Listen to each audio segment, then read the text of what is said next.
अस्सलाम वालेकुम दोस्तों, मैं Sajjad Bajaj straight talk communication की तरफ से आपसे मुखातिब हूँ।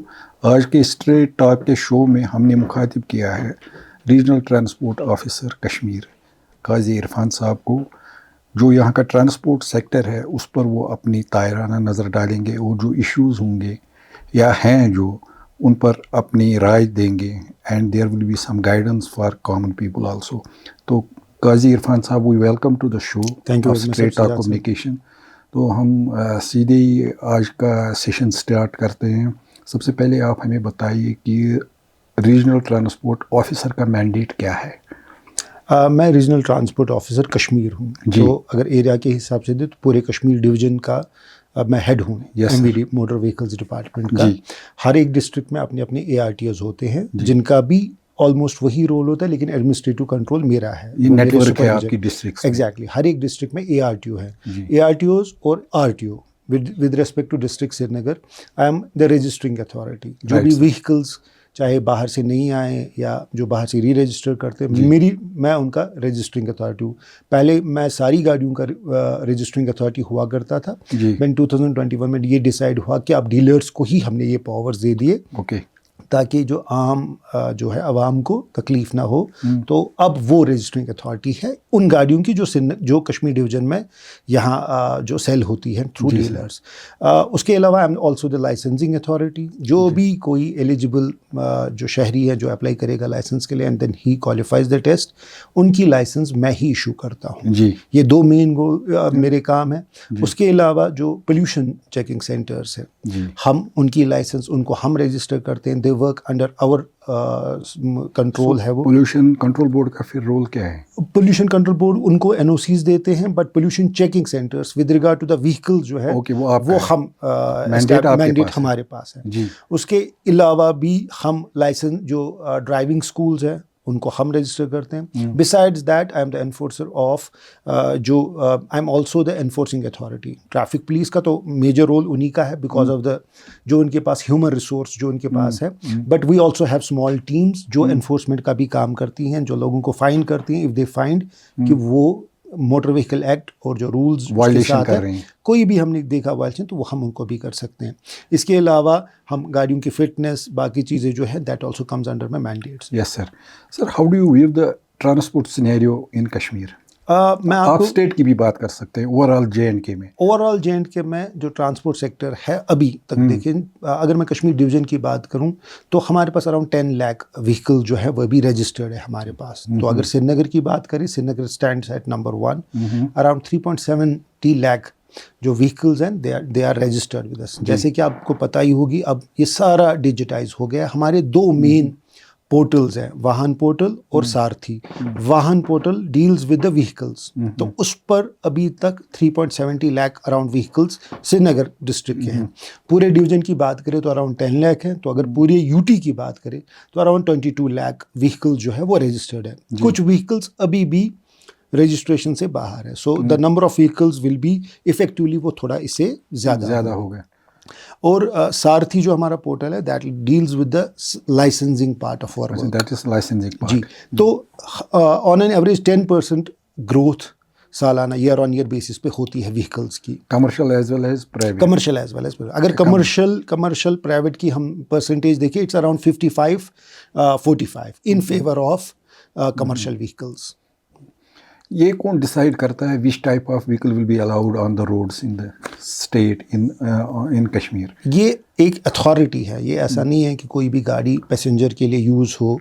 हाँ, इंट्रोडक्शन ट्रांसपोर्ट कमिश्नर ऑफिस को मैंडेट है, but there is a central government level पे, मॉर्थ के लेवल पे there is an automotive regulatory authority of India है जो हर एक व्हीकल को सर्टिफाई करती है कि whether it is fit to be, इसको क्या हम कमर्शियल यूज़ कर सकते हैं, इसको क्या हम सेलेक्ट, ये किस चीज़ के लिए फ़िट है। तो we have an authority for that. Usually जो कंप्लेंट्स हमारी आती हैं कि ये जी गाड़ियों में इन्होंने इतनी सीट्स को कम रखा है साइज, तो वहाँ पे बैठना थोड़ा सा अनकम्फर्टेबल होता है, वो वायलेशन होती है। अदरवाइज ARI, ये जो RI जिसको हम शॉर्ट में बोलते हैं, उनका ये मैंडेट है कि उन्होंने हर एक चीज़ को मद्देनज़र रखते हुए ही वो स्पेसिंग रखी है। हाँ, किसी भी मैन्युफैक्चर के किसी भी मॉडल को एलो करने से, परमिट करने से पहले वो सारे पैरामीटर्स को चेक करते हैं। कमर्शियल गाड़ियों की अगर बात करें, जैसे प्राइवेट गाड़ियों में हम usually it's not use for apply करने के लिए, कमर्शियल पर्पस के लिए हम यूज़ नहीं करते हैं। लेकिन जो कमर्शियल गाड़ियाँ हैं, प्राइवेट गाड़ियों को तो यूज़ नहीं करते हैं, जो कमर्शियल गाड़ियाँ हैं, कमर्शियल गाड़ियों को हम टाइम टू टाइम उनकी हम फिटनेस को चेक करते हैं कि उन्होंने कोई वायलेशन तो नहीं की है। एंड इफ़ वी फाइंड कि इन्होंने कोई उसमें चेंज लाई हैं विच इज़ अगेंस्ट द जो प्रोविजंस हैं मोटर व्हीकल एक्ट या राय की जो उसमें, तो उनके खिलाफ फिर फाइन भी होता है एंड इट्स रिमूव्ड ऑल्सो, वो रिमूव भी किया जाता है। अगर हम शहर श्रीनगर की ये बात करें, जो लेटेस्ट मोड ऑफ ट्रांसपोर्ट आया है वो जो ई रिक्शाज, जी, काफ़ी तादाद में वो रोड्स पर मिलेंगे हमें, लेकिन जो उनका सीटिंग अरेंजमेंट, जैसे आपने कहा कि ये फार्मूला होती है कि कैसे क्या रखना है, ऑलरेडी डिसाइडेड अंडर रेगुलेशंस, तो when we see look at them, तो उसमें वो सीटिंग अरेंजमेंट है ही नहीं। वो जैसे ना एक डब्बे हैं, छोटे छोटे डब्बे, and they put more than 4-5 people उस स्मॉल सी स्पेस में, तो और ये आराम से चल रहे हैं under the nose of legal authorities they are operating. What do you say about it? Actually ये जो ई रिक्शाज है, इसमें ई रिक्शाज में एक इशू आया, जैसे आपको कहा मैंने कि हर एक कमर्शियल गाड़ी को रजिस्ट्रेशन होती है प्लस फिर उसका परमिट होता है। Permit means permission. E rickshaws को मॉर्थ ने बिकॉज ऑफ द जो नॉन पोल्यूटिंग नेचर जो उनका था, तो उसको एनकरेज करने के लिए इनको परमिट की ज़रूरत नहीं पड़ती। ई रिक्शाज को परमिट की ज़रूरत नहीं है। हाँ, even though there is an authority जिसको हम रीजनल ट्रांसपोर्ट अथॉरिटी कहते हैं, that is headed by deputy commissioner concern, वो उनके स्पेसिफिक रूट्स को कर सकता है कंट्रोल। लेकिन क्योंकि हमें ना इनको रजिस्ट्रेशन का हमारे पास वो पावर्स है, ना हमें पावर्स हैं कि इनको कोई परमिशन की ज़रूरत पड़ती है, तो हम यूजुअली देखते हैं कि वो खुद ऐसी चेंजेस करते हैं जो एक्चुअली अलाउड नहीं है। आम इंसान भी कह सकता है कि ई रिक्शा जो है, कोई भी स्पेसिफिक रिक्शा, ये इसका ऐसा स्ट्रक्चर है, ऐसी बॉडी बिल्डिंग हुई है कि it's not safe for प्लाइंग of इसमें पैसेंजर्स को कैरी करने के लिए। बट जो ही ये 2 साल के बाद इनको भी फिटनेस के लिए हमारे पास आता है, वी ट्राई टू एंश्योर कि जो इन्होंने इलीगली इसमें चेंजेस की है उसको हम रिमूव करें। लेकिन यहाँ मैं एक बात को रीट्रेट करना चाहूँगा कि E rickshaws not actually meant for main city centres, okay, जहाँ पे खतरा हो। They have been given the mandate of first mile connectivity और लास्ट माइल कनेक्टिविटी। आसान जो लैंग्वेज में अगर बोले, आपको बड़ी गाड़ी ड्रॉप करती हैं स्टॉप पर, स्टॉप आपका मकान जो है वो 200 मीटर्स 300 मीटर्स स्टॉप से दूर है, उस डिस्टेंस को कवर करने के लिए। और they are made to travel at a speed जिसपे हादसात का जो पॉसिबिलिटी है वो कम हो जाती है। वो मेन सिटी सेंटर्स पे एक्चुअली चलने के लिए नहीं। आपने देखा होगा रिसेंटली हमने मेन जो लाल चौक की जो 2 बैन किया था, उसको बैन किया, उसको हमने no e rickshaw zone, but they are plying. अब ये थोड़ा सा यहाँ पे कंफ्यूजन है। जो आप वो ब्लू देखते हैं, ब्लू जो है, दैट्स अ कन्वर्जन ऑफ वो ब्लैक फ्यूल ऑटो से वो अब ट्रांसफर हो गए इनटू, उस पे बैन नहीं है बिकॉज उनकी जो बिल्ट है वो सेफ है। वो फुली रॉबस्ट उनकी बिल्ट है और उनके जो साइजिंग जो है पैसेंजर्स का, उसमें कोई प्रॉब्लम। ई रिक्शा और ई ऑटोज में हमें थोड़ा डिफरेंस यहाँ करनी पड़ेगी। ई ऑटोज पे एग्जैक्टली, ई ऑटोज पे कोई बैन नहीं है, they can ply on these vehicles. आप जो बात करें वो ई रिक्शा जो बड़े वो नैरो है, वो लिटरली रिक्शा जो साइकिल रिक्शा का वो एक अपग्रेडेड वर्जन आप उसको कह सकते हैं। ई ऑटोज पे कोई बैन नहीं है, वो सेफ है उनमें, इसलिए वो। और आप देखेंगे ट्रैफिक पुलिस ने भी और हम भी इंश्योर का, अब कभी में हो सकता है कि ऑड आवर्स में कहीं वो घुस जाते हैं, but it is controlled. But मैं यहाँ आपकी, बिकॉज सिंस आई एम मैं लाइव भी हूँ एंड पीपल विल वॉच मी, मैं आप खुद भी देख सकते हैं कि इस बैन को हमने कोशिश की है कि इसको हम स्ट्रिक्टली इम्प्लीमेंट करें, and we have been successful in doing that. Sir, mode of transport की जब बात करते हैं तो वाटर ट्रांसपोर्ट यहाँ उसको बढ़ावा देने के लिए बहुत कोशिश की गई। अभी तक हमने देखा है 3-4 बार इनॉग्रेशंस हुई बट सक्सेसफुल नहीं रहा। Do you have any plan to start this water transport to lessen the burden on roads?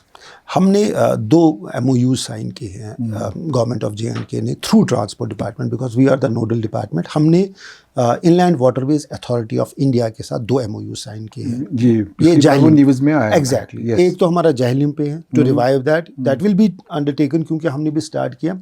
IWI ही उस पर ई-बोट्स चलाएंगे, वो इलेक्ट्रिक बोट्स होंगे, तो उसमें भी हमें सस्टेनेबल मोबिलिटी का जो हमारा ये है उस पर हम काम करें। It will start from Panta Chowk, फिर 5 टर्मिनल्स को ये छताबल वीर तक फर्स्ट स्टेज में होगी। अदरवाइज 3 डिस्ट्रिक्ट्स इसमें कवर होते हैं, from Sangam to it will गुलीपरानाग बांडीपुरा में एक जगह है, वहाँ तक है ये। लेकिन फर्स्ट स्टेज में हम इसको पांता चौक से छसबल वीर तक, इसमें अमेरा कदल आएगा और भी 2-3 टर्मिनल्स है। This is the first project. Second project हमारा जाहिलिम डल लेक में है, जो नेहरू पार्क से हमारे 5 रूट्स उसमें कवर हैं, उसको हम अर्बन वाटर ट्रांसपोर्ट कर। हाँ, ये आपकी बात भी सही है कि ये जो पिछले जो हमने इसमें एक्सपेरिमेंट्स किए थे वो उतने कामयाब नहीं रहे थे।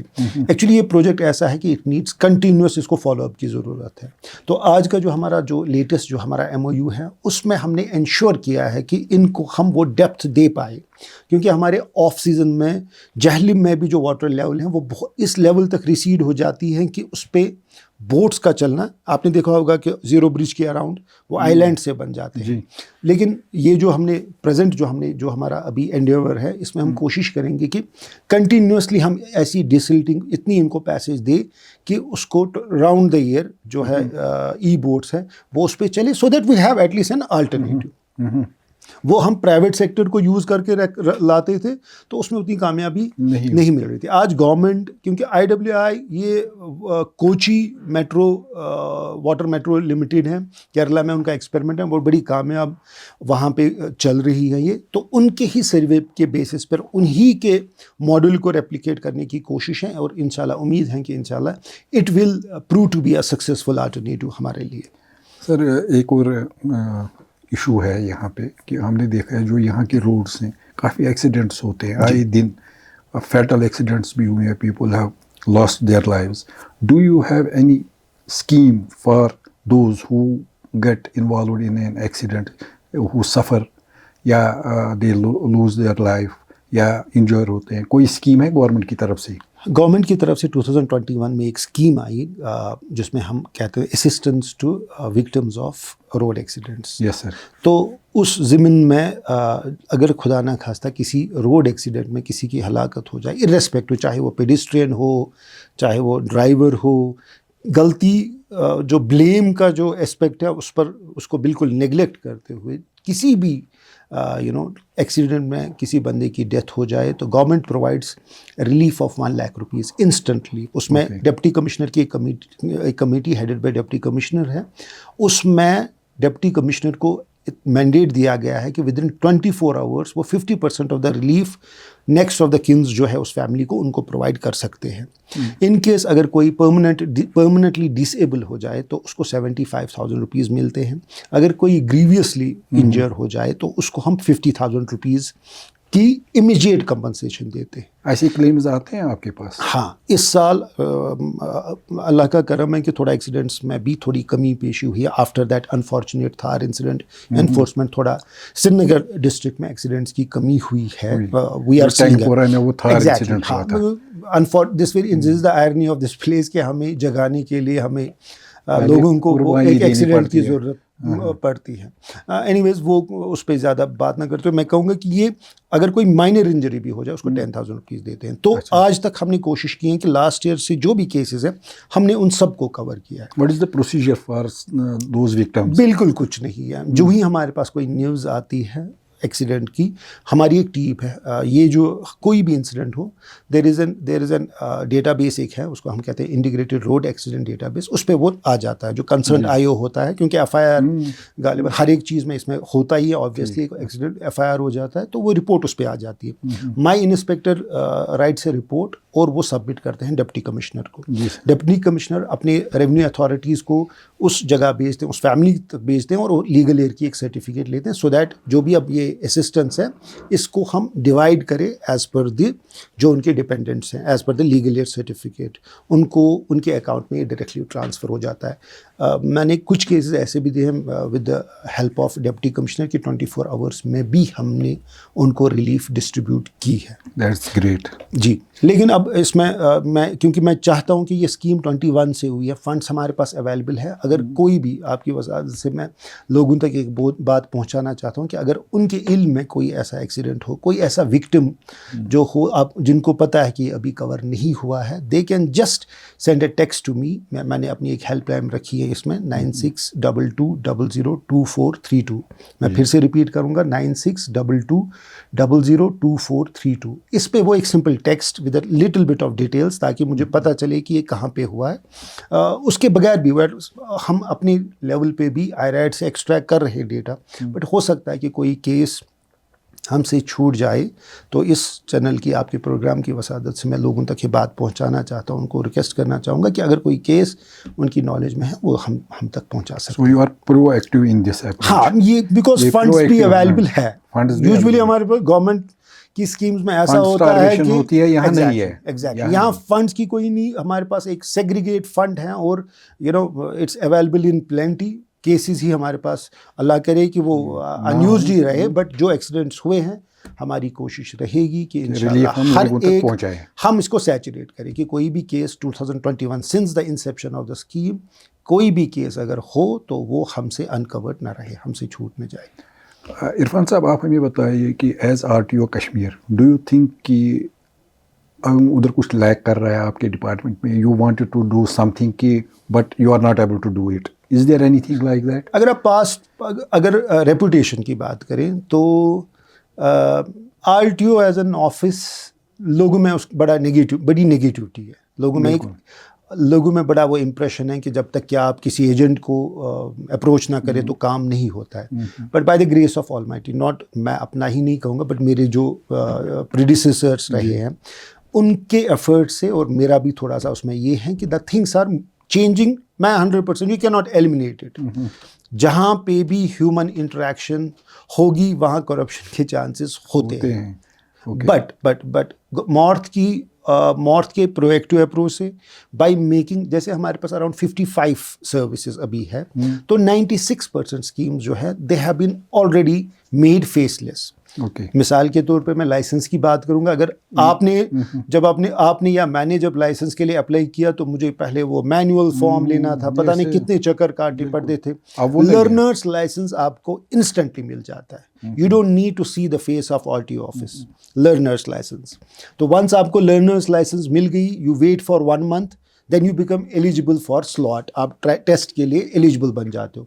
स्लॉट लेने के लिए भी आपको मेरे ऑफिस आने की ज़रूरत नहीं है। अब सिर्फ एक बार आपको मेरे ऑफिस आने की ज़रूरत है, वो भी जो हमारे ट्रायल ग्राउंड्स हैं, दैट इज़ टू, जो आप ट्रायल में आप शिरकत करें जी, आप उसमें पार्टिसिपेट, आपकी ट्रायल जब हो, टेस्ट होगा। That is the only human interaction that happens in the process of issuing of a driving licence. यहाँ पर एलिगेशंस हैं जो लोग बोलते हैं कि लाइसेंस के हवाले से ये बात करेंगे, जैसे कि आपने जिक्र किया कि जब तक वहाँ है कि वहाँ इन्फ्लुएंस होना चाहिए, कि आपने कहा एक ही इंटरेक्शन है कि उधर आना पड़ेगा। वो पीपल से, मैं नहीं कहूँगा कि सारे कह रहे हैं, but most of the people allege कि नहीं जी, वहाँ पे इन्फ्लुएंस होना चाहिए, तभी आपको टर्न मिलेगी, तभी आपको लाइसेंस मिलेगी। ये कहाँ तक? स्लॉट वाली बात तो बिल्कुल, उसमें किसी का कोई रोल नहीं है जी।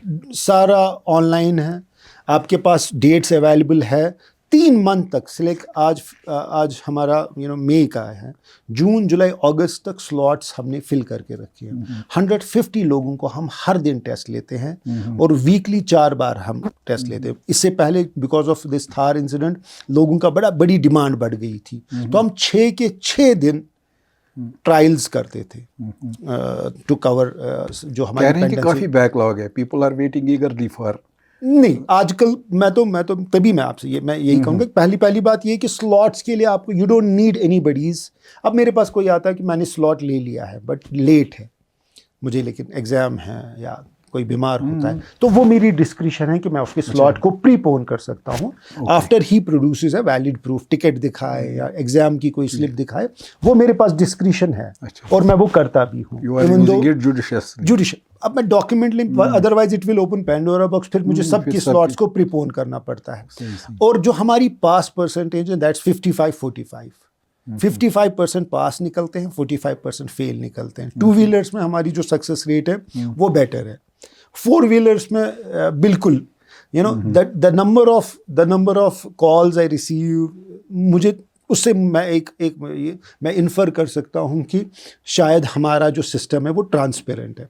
अदरवाइज लोग पैसे दे के भी ले सकते थे, but the number of calls, the number of जो सिफारिशें मेरे पास आती है, तो मैं एक इन्फ्लुएंस ले सकता हूँ कि शायद हमारा जो सिस्टम है, specially with issuing of driving licence, वो अब फुल प्रूफ और ट्रांसपेरेंट हुआ है। ओके अब क्लेम करना, बिकॉज आई एम मैं लाइवली कह रहा हूँ, बट मैं ये बात कह पा रहा हूँ, दैट मीन्स एक कॉन्फिडेंस है। और दीज प्रोग्राम मैं ओपनली कह पा रहा हूँ, तो ये भी एक है कि it needs courage to say something. हाँ, अब जब ये प्रोग्राम टेलीकास्ट होगा तो फिर लोगों के कमेंट्स में भी आ जाएंगे, बट कोशिश है कि हम इसको 100% बनाएं। ओके इंशाल्लाह अभी आगे के प्लान्स में है कि IDTR हमारा होगा, इंटीग्रेटेड ड्राइविंग इंस्टीट्यूट, उसमें फिर ह्यूमन इंटरेक्शन भी कम हो जाएगी, तो उसमें चांसेस हैं कि हम इसको अल्टीमेटली 0 तक पहुँच पाए। रिन्यूअल ऑफ लाइसेंसेस की बात है, ये तो हो गई उनकी जिनके पास नई लाइसेंस है। जिनके पास रिन्यूअल की लाइसेंस है, अगर 1 साल में आपने अप्लाई कर दिया, यू डोंट नीड टू, हम 24 आवर्स में उसको क्लियर कर देते हैं। अगर 1 साल से ज़्यादा होता है तो उसमें फिर से वही प्रोविजन कि आपको फिर से टेस्ट देना पड़ता है। तो आपके प्रोग्राम के थ्रू मैं लोगों का इन्फॉर्म करूँ, जब भी आपको लगे कि अभी लास्ट ईयर है, एक्सपायर होने वाली है लाइसेंस है, बेटर है कि आप ऑनलाइन अप्लाई करें and you will receive. Exactly, जो हमारी इसमें शिकायत हुआ करती थी कि लोग कहते थे कि आप कार्ड ही नहीं पहुंचता है डिजी लॉकर में, या हालांकि डिजी लॉकर में जो आप डाउनलोड करते हो licence, that is acknowledged by the traffic police, जो भी एनफोर्समेंट है, बट अब वो साइकोलॉजिकल एक है कि मेरे पास कार्ड नहीं पहुंचा, तो उसमें भी जो हमारा बैकलॉग था we have cleared it all. और मैं आज वसूख से ये बात कह सकता हूँ कि विद इन 15 to 20 डेज आपको हार्ड लाइसेंस आपके जो एड्रेस आपने दिया है वो आपके घर में जाएगी, और किसी को पैसा देने की ज़रूरत नहीं, किसी एजेंट को पैसा देने की ज़रूरत नहीं है। जी, you are trying to eliminate the role of agents जो पहले था। एग्जैक्टली। अब ये एजेंट का रोल सिर्फ एजेंट्स पे, मैं सिर्फ इनको नहीं है, कुछ लोग ऐसे हैं कि जो कहते हैं कि हमारे पास टाइम नहीं है, तो दैट्स उसमें हम दैट्स वेरी हार्ड टू फिर उन लोगों के लिए बात करना वो है। लेकिन किसी भी आम आदमी को लाइसेंस की ज़रूरत पड़े और ये कहें हम कि एजेंट के बगैर नहीं हो सकता है, I think times have changed, वो मैं वसूख के साथ, मैं कॉन्फिडेंस के साथ कह सकता हूँ। सर, जब हम आपके मैंडेट की बात करते हैं कि जो कमर्शियल ट्रांसपोर्ट यहाँ है, जो पैसेंजर ट्रांसपोर्ट है यहाँ पे, उसको अवेलेबल करना आपका काम है, आपके डोमेन में आता है, तो हमने देखा है कि 6 बजे के बाद यूजुअली ये पब्लिक ट्रांसपोर्ट अवेलेबल नहीं होता है। उससे क्या होता है, स्टूडेंट सफ़र करते हैं कि इनकी वो कोचिंग सेंटर्स में होते हैं या पढ़ाई करते हैं, बिजनेसमैन होते हैं, उनको घर जाना होता है, कोई मूवमेंट कर रहा होता है किसी काम से, तो उनको ना गाड़ी मिलती है, कोई गाड़ी, कमर्शियल गाड़ी नहीं मिलती है। दे सफ़र 6 बजे के बाद ये मॉनिटरिंग क्यों नहीं होती है? ये आपकी बात बिल्कुल सही है, हम भी कंप्लेंट्स इसमें रिसीव करते हैं, लेकिन मैं 2-3 चीज़ें इसमें कहना चाहूँगा। सबसे पहले, because of these smart city buses, अब आप 10 बजे भी निकलेंगे तो आपको रेड गाड़ी किसी न किसी रूट पे चलती मिलेगी। ये हमारे पास अराउंड 100 गाड़ियाँ आ गई थी, स्मार्ट सिटी की गाड़ियाँ। 94 गाड़ियाँ अभी भी आपको किसी भी टाइम पे रूट्स पे चलती रही मिलेंगी। अब मैं अपने रूट की भी बात करूं जहाँ मैं रह रहा हूं, तो मैं एटलीस्ट रेड बस देखता हूं, लेकिन उसके बावजूद भी कुछ रूट्स ऐसे हैं कि जिसमें हमें कंप्लेंट्स आती हैं।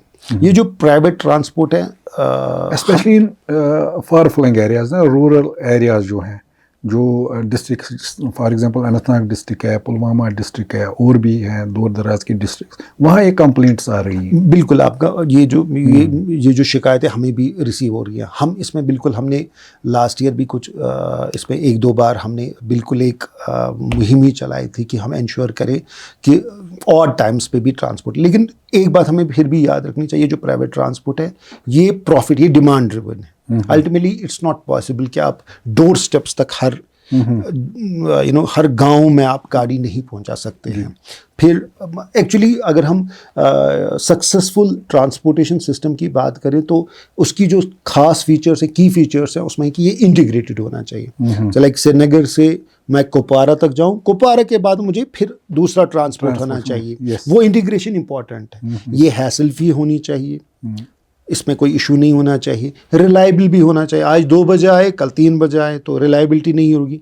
अफोर्डेबल भी होना चाहिए। मैं आपको कहूँ कि जो हमारे स्मार्ट सिटी में जो हमने गवर्नमेंट ने जो ऐलान किया फ्री ट्रैवल फॉर फीमेल्स, मैं लाल चौक में कभी ऐसा देखता हूँ कि लोग वेट कर रहे होते हैं गाड़ियों का, स्वराज मजदा, लेकिन जो हमारी जो प्राइवेट ट्रांसपोर्ट है वो खाली है, लेकिन वो उस पर नहीं, उस गाड़ी को यूज नहीं करते।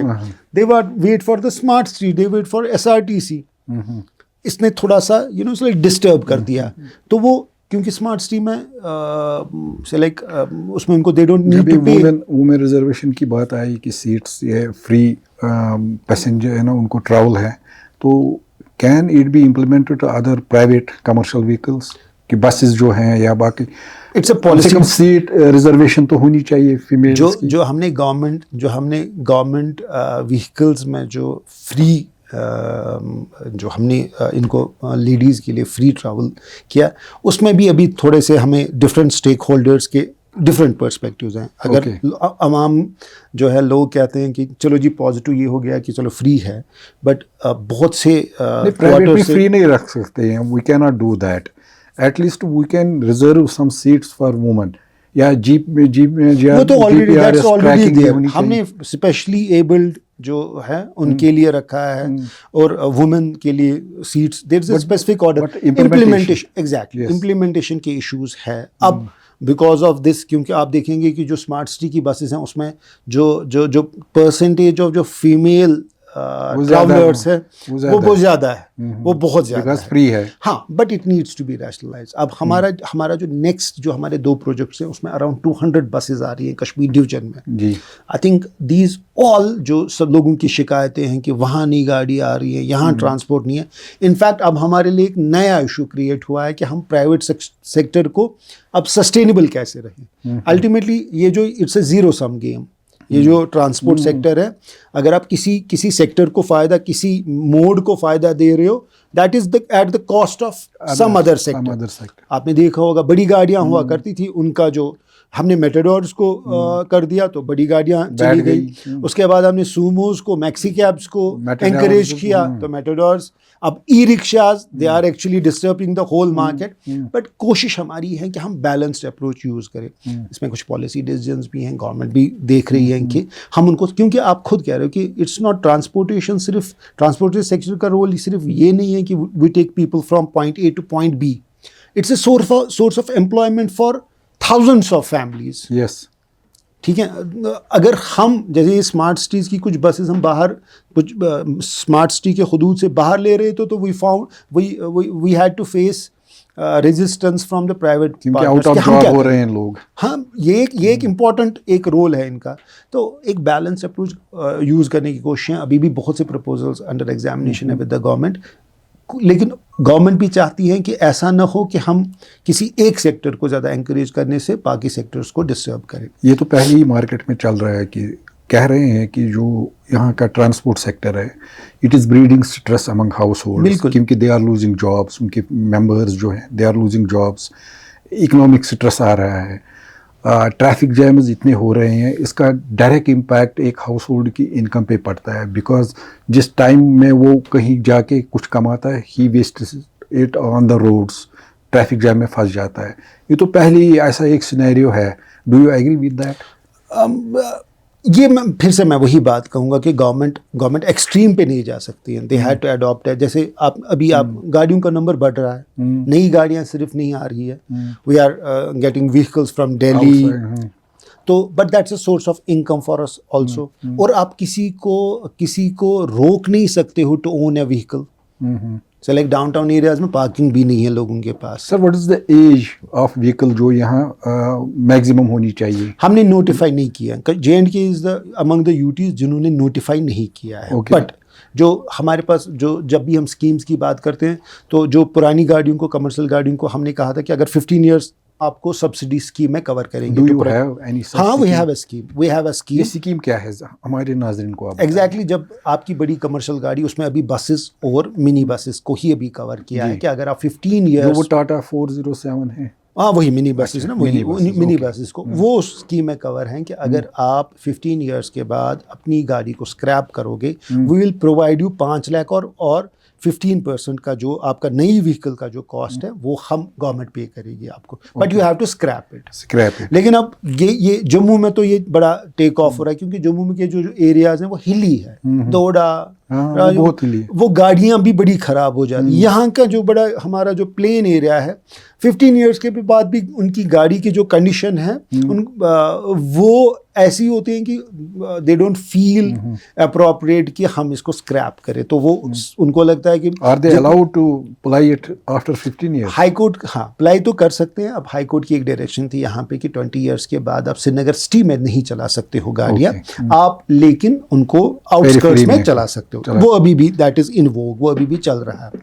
प्राइवेट व्हीकल्स की 15 ईयर्स के बाद ऐसे आपको पता ही है, उसके बाद लेकिन हम एक्सटेंड करते हैं, and we have not yet notified the upper limit. वो प्रपोजल भी अंडर कंसिडरेशन है। I am talking about private vehicles, ठीक है। तो आप 5 साल के बाद एक्सटेंड करते हो 15 ईयर्स के बाद, क्योंकि हमारी गाड़ियां चली ही नहीं होती हैं कुछ यहाँ पे, तो we extend their life 5 years का इंस्पेक्शन होता है technically, exactly, your mechanical engineers inspected. 15 years के बाद जो हमारे मोटर व्हीकल इंस्पेक्टर्स हैं उनकी जो एजुकेशनल क्वालिफिकेशन है दैट इज इंजीनियरिंग मैकेनिकल। तो हाँ एग्जैक्टली, प्राइवेट गाड़ी को अदरवाइज फिटनेस करने की जरूरत नहीं है, but once it reaches the life of expiry जो है 15 ईयर्स जो अभी तक है हमारे पास, बोथ डीजल एंड पेट्रोल, हम उनकी फिटनेस टेस्ट करते हैं, and if we find that कि ये ठीक है अभी it's fit to apply, we extend its life by 5 years. Okay, और फिर जब ये 20 हो जाता है फिर और फिटनेस करते हैं और 5 ईयर्स तक एक्सटेंड करते हैं। उसमें अभी ये बेंचमार्क नहीं है कि यहाँ पे कर रहा है, बट अब एज अ रूल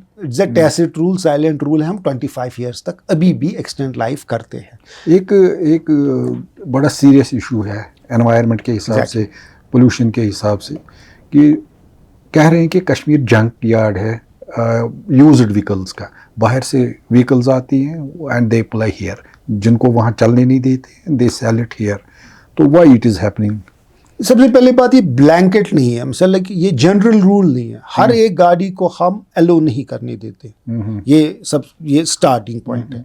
सेकंड, जो हमारे एनवायरमेंटल साइंटिस्ट्स हैं they have pointed it out कि जो बाहर की यहाँ गाड़ियाँ इन्होंने बड़ी काफ़ी तादाद में अलाउ की हैं, that is causing air pollution. जो हमारा एयर इंडेक्स है ना, AQI, air quality index, it has deteriorated, और उसका वन ऑफ द कॉजेज है जो बाहर से व्हीकल्स यहाँ वो यूज्ड व्हीकल्स जो लाई गई हैं, they are plying on the roads. Delhi में उन्होंने एज सेट कर दिया बिकॉज ऑफ द पोल्यूशन। बिल्कुल। तो लास्ट विंटर में हमने देखा कि हमारी भी हालत कुछ उतनी अच्छी नहीं थी ये। लेकिन सबसे पहले मैं बात करना ये कहूँगा कि हम हर एक गाड़ी को यहाँ री रजिस्टर नहीं करते जो बाहर से आती है। We only register vehicles with emission norms Euro 4, BS4 and above। BS5 तो था नहीं, सो हम BS4, BS6 को ही सिर्फ यहाँ री रजिस्टर करते हैं। लेकिन ये री रजिस्ट्रेशन का मामला भी एक कंट्रोवर्शियल है। पहले मैं ये पोल्यूशन वाला इसमें बोल देता हूँ। एग्जैक्टली, सो BS4 जो है, BS4 से बिलो 2-3 हम अलो नहीं करते। ये सबसे ये पहली बात है। सेकेंड ये कि हम उनकी फिटनेस भी करते हैं, उनका पहले चेक होता है, जिस तरह if we find that they are fit, उनमें कोई इतना इशू नहीं है, उतना ज़्यादा ये नहीं, देन ओनली वी आर। हाँ, बट गवर्नमेंट इज़ अब एग्जामिन कर रही है कि हम इसको या तो जो BS4 है इसको BS6 तक लाए, ताकि BS6 नॉर्म जो है that is the latest technology. आजकल जो नई गाड़ियाँ आ रही हैं दे आर ऑल BS6। तो अगर करनी भी पड़े, because you can not stop it, motor vehicle act हर एक वो यू नो दैट इवनली पूरी इंडिया पे अप्लाई होता है। तो when all the states are doing, हाँ फिर स्टेट गवर्नमेंट को लगेगा कि नहीं पॉपुलेशन जो हमारी है जो इसकी पॉलिसी डिसीजन, अभी एग्जामिनेशन होगा तो वो कर सकते हैं। राइट। आपने मोटर व्हीकल एक्ट की बात की, तो यहाँ पे री रजिस्ट्रेशन का मामला आता है कि यू आर वायलेटिंग दैट। आप एक बाहर की गाड़ी को बोल रहे हैं, जब मैं लाता हूँ आप कहते हैं नहीं इसको री रजिस्टर कराओ, डबल टैक्सिंग हो रही है। डबल फी भरना पड़ता है, why it is so? Even high court has noted it out, उन्होंने भी एक डायरेक्शन पास ऑन की है, but still RTO Kashmir is not implementing the court orders. नहीं, अब ये ऐसा तो नहीं है, अब कोर्ट अगर मैं कुछ गलत कर रहा होता तो कोर्ट ने मुझे कंटेम्प्ट में ले लिया होता। Actually section 47 of the motor vehicle act कहता है कि अगर आप कोई भी गाड़ी एक रजिस्टरिंग अथॉरिटी से दूसरी रजिस्टरिंग अथॉरिटी में लाते हो और 1 साल से ज़्यादा टाइम में रखते हो, you need to register it again. ये है, it's 47 section 47 of motor vehicles act. तो जो हमारा अपना मोटर व्हीकल टैक्सेशन एक्ट कहता है, वो कहता है कि जब भी आप किसी भी गाड़ी को नई तरह रजिस्टर करोगे, यू हैव टू, ये स्टेट सब्जेक्ट है, हम ज़्यादा नहीं चार्ज कर रहे हैं, हम सिर्फ ये कह रहे हैं कि सिंस आपने दिल्ली से गाड़ी लाई, 2 साल इसकी अभी लाइफ आपकी बची है, 15 साल के हिसाब से 13 ईयर्स, 2 साल आपकी लाइफ बची है, आपने टैक्स पे किया है, बट आपने टैक्स ओरिजिनल रजिस्टरिंग अथॉरिटी में पे किया है।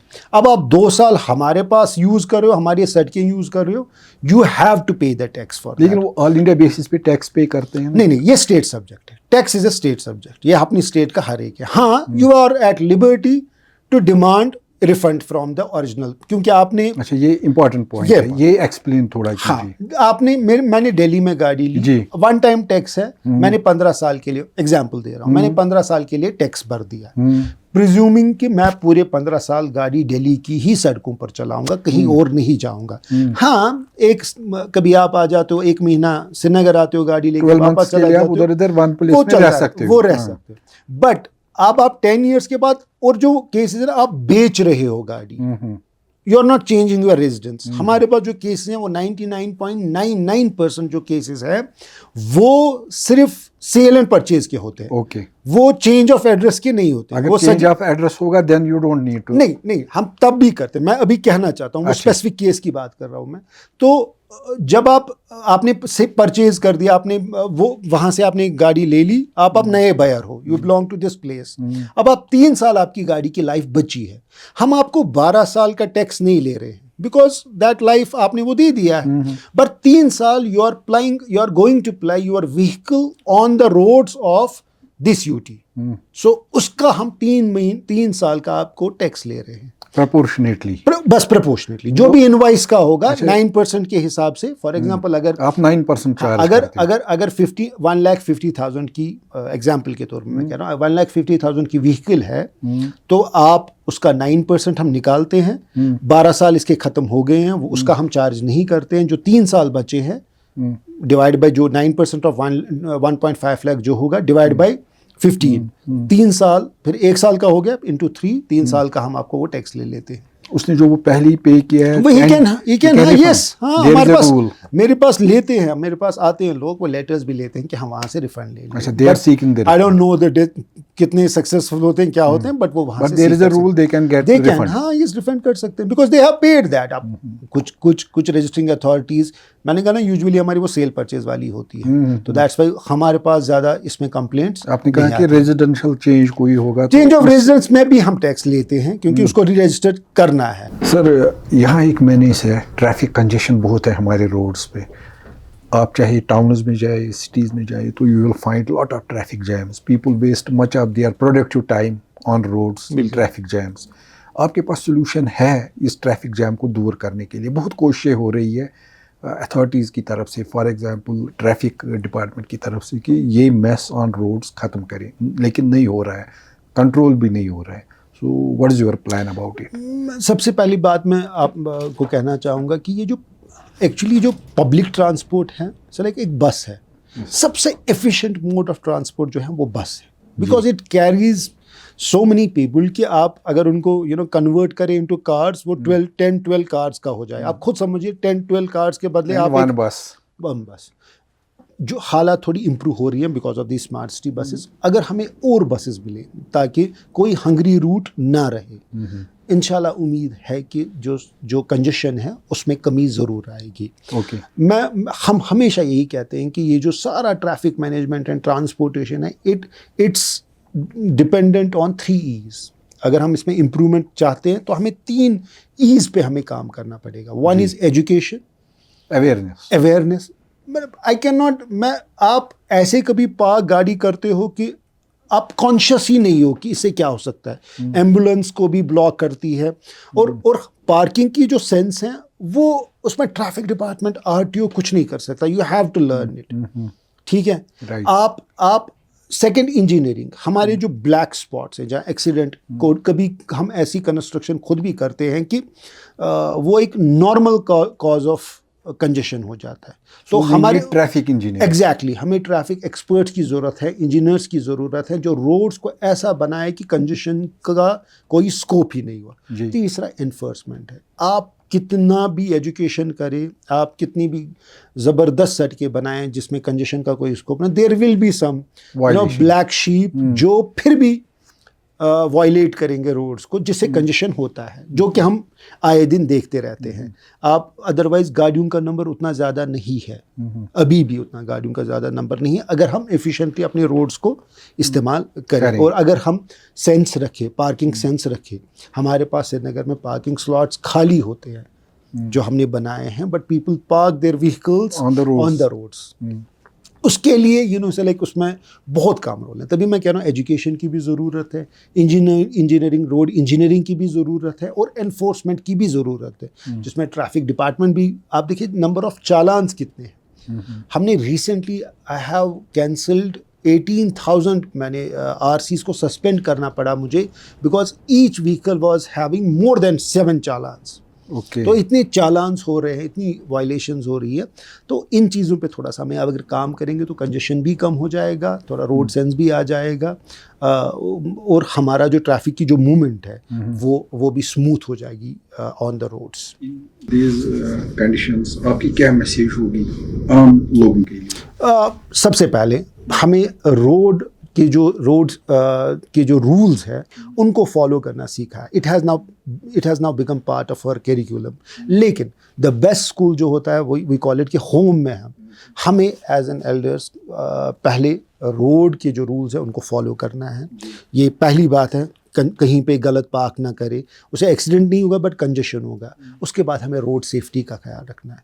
ये हमें एक हैबिट बनाना है कि हम घर से विदाउट वेयरिंग सीट बेल्ट गाड़ी ना निकालें, विदाउट हेलमेट हम स्कूटी राइड ना करें। और एज पेरेंट मेरा मैसेज रहेगा सब पेरेंट्स के लिए, सब सिटीजन्स के लिए जिनके बच्चे हैं, कि प्लीज़ एंड प्लीज़ अपने माइनर्स को ड्राइव ना करने दें, विदाउट लाइसेंस ड्राइव ना करें, क्योंकि माइनर्स से अगर खुदा ना खास्ता कोई एक्सीडेंट हो जाएगा, ज़्यादा लाइबिलिटी जो है वो पेरेंट की ही होगी, व्हीकल ओनर की ही होगी।